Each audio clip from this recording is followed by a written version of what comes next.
Case File O2. The Quiet Town Rule. Classification: Unverified Outbreak. Location: near Estes Park, Colorado. Status: abandoned residence, missing. Opening: when the world started ending, most towns didn't go quietly. They burned. They screaming. They collapsed under violence. But one town in the Rockies did something worse. It went silent. No radio calls. No evac requests. No final message to the outside world. Just nothing. And for a long time, people thought that meant it had already died. They were wrong. Their rule.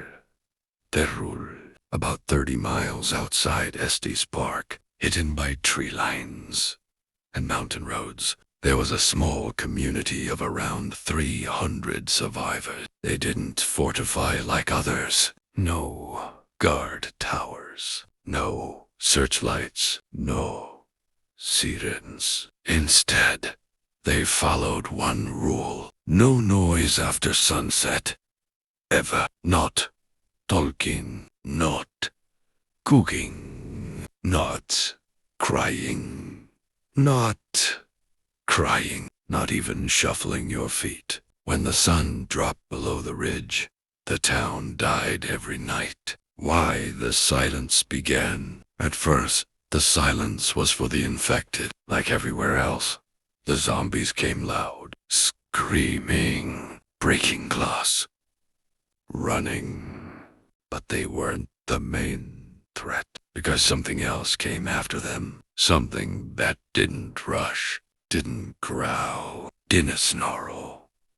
Something that simply waited and listened in. Night 1. The first voice. The gates closed as the last light died. Every house went dark. Candles only. Windows covered. No movement. The man stayed near the main square, restless. Then they heard it. Not a growl, not footsteps. A slow, dragging sound, like wet fabric pulled across gravel from outside the walls. N10. Hello. A soft voice. Do. Come to. Clear. The man shifted beside Thomas. That's just a survivor, he whispered. Thomas didn't move. Do not respond, he said. The voice came again. Closer. Please, I'm hurt. I can hear you breathing. Night 1.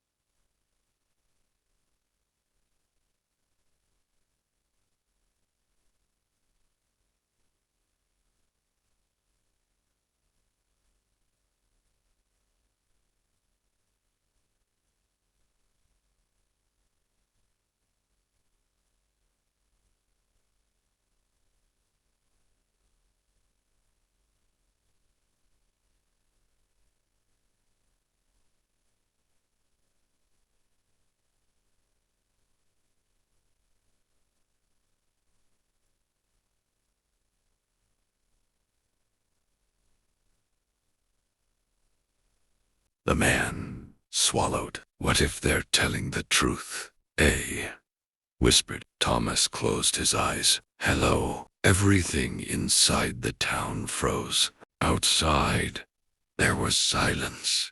For one impossible moment. Then the voice replied. But it wasn't its voice anymore. It was his exact.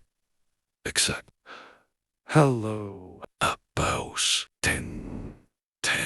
I found you. What they heard that night.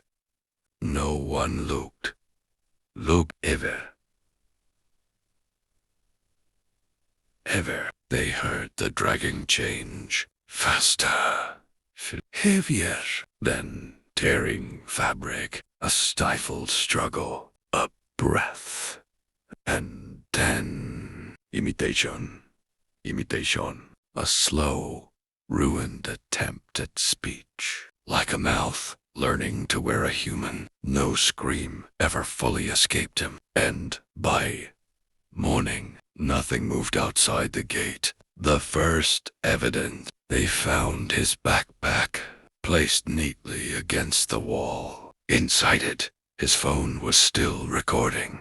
The only audio it captured. It doesn't kill you fast. It takes time to get you right. They never knew when he recorded that. Night 2.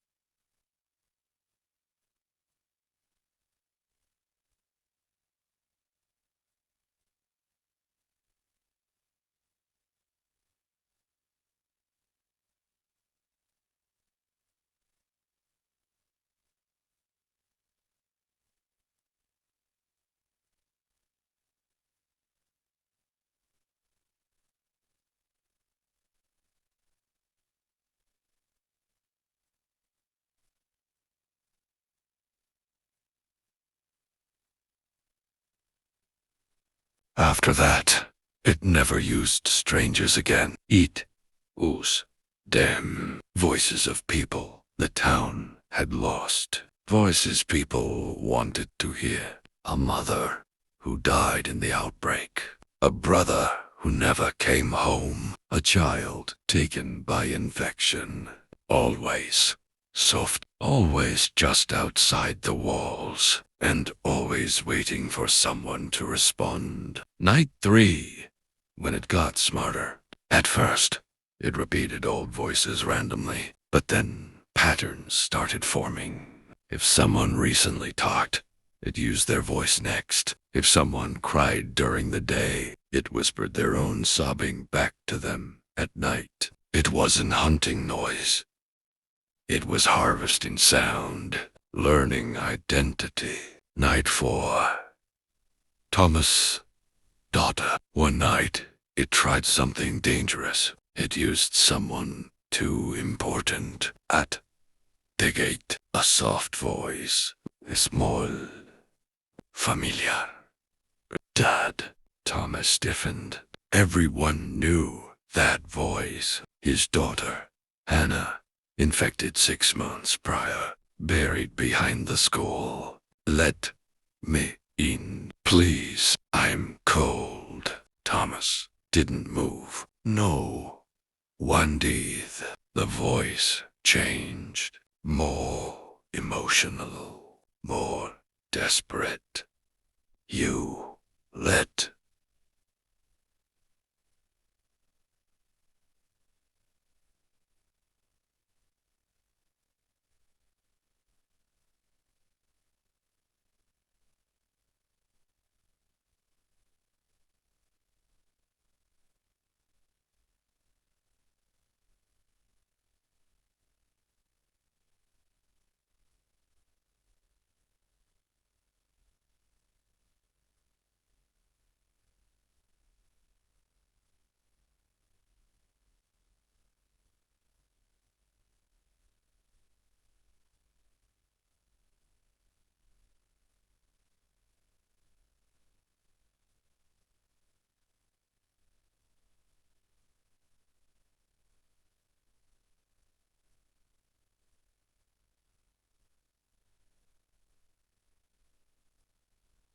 The dragging sound slowly circled the wall, like fingers finding seams. Night 5. The new rule. They updated the rule after that. It wasn't just silence anymore.